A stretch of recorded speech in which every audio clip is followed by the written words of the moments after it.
За хуульч цогоодрохын батулд за өнөөдөр нөхцөл байдлаа үнэлээд цаашид авах хэмжээний талаараа ярилцаж за иргэдийнхаа мэдэх эрх за үзэл бодлоо илэрхийлэх хэрэгжүүлэлт хангаж за ерөнхий албаны сонсголыг зохион байгуулж өдөрж явуулж байгаа гишүүдтэй бас талархаж байна.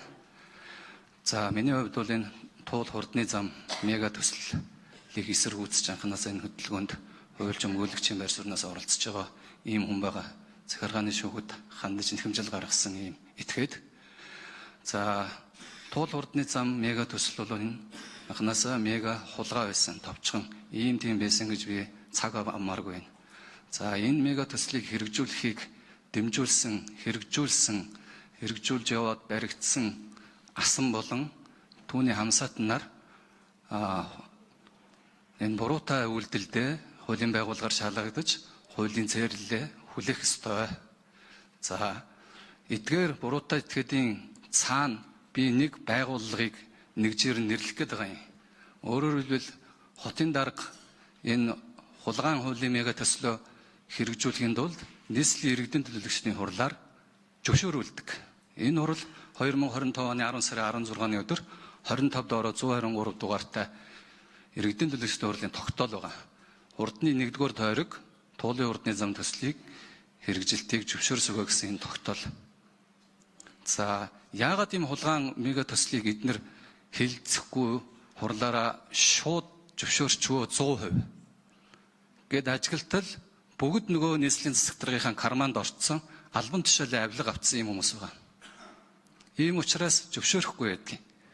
Иргэдийн төлөөлөгч гэдэг бол зөвхөн тухайн тойрог нутаг орон нутагтаа болж байгаа асуудал, иргэдэд тулгамдаад байгаа асуудлыг олж илрүүлж авчираад давхцал байгаа шийдвэрүүдийг гаргаж орон нутгийн төсөвдөө багтаан энэ асуудлаа шийдэх ёстой ийм л байгууллага.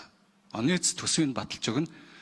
Засаг дарга юу хийв яв гэдгийг хурлаар авч хэлцэх ёстой. Ерөөсөө ийм үндсэн чиг үүргөх ийм л байгууллага байх ёстой шүү төлөөлөгч.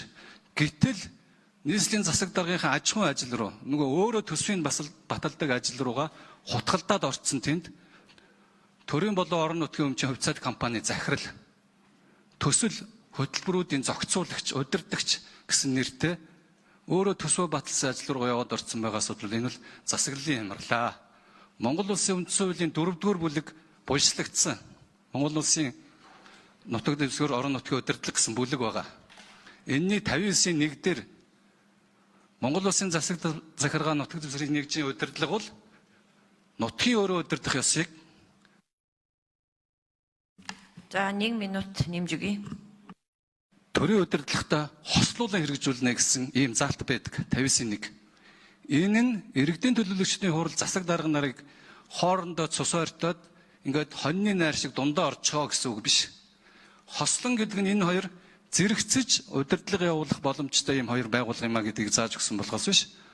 Хоорондоо эвцэлдээд ингээд төсөв дээр найраад байх асуудал биш ээ.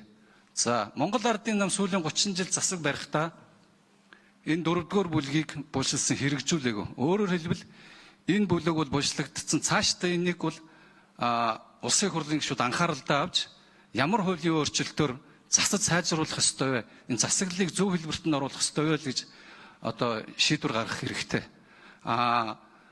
Зүйн төрийн шийдвэр тэр болгон орон нутгуудад хүртээмжгүй байдаг, хүрдэггүй, боломжгүй угаасаа. Иргэдийн төлөөлөгчдийн хурал төр засгийн шийдвэр иргэдэд хүрэх боломжгүй учраас орон за 5 хүртэлх минут гэж дэгдэр байгаа юм билий. 1 минутын нэмэд өгье. Сүүлчийн оролцогч. Тэгэхээр энэ төр засгийн шийдвэр хүрэхгүй байгаа энэ тохиолдолд та бүхэн өөрсдөө дотроо энэ төлөөлөгчөөрөө дамжуулаад тулгамдаад байгаа асуудлаа шийдчихээ гэсэн л байгууллага байхгүй юу, шийдэх ёстой гэсэн.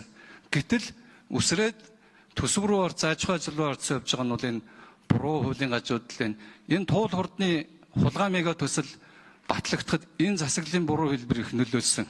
Дээр нь улсын хурлын гишүүд байгаа учраас та бүхэнд энэ өнгөрсөн онд та бүхэн 2025 оны 7 сарын 5-ны өдөр усны тухай хуульд нэг муухай өөрчлөлт оруулсан. 22-ийн 1. Энэ дээр Нямбатар өөрөө оруулсан.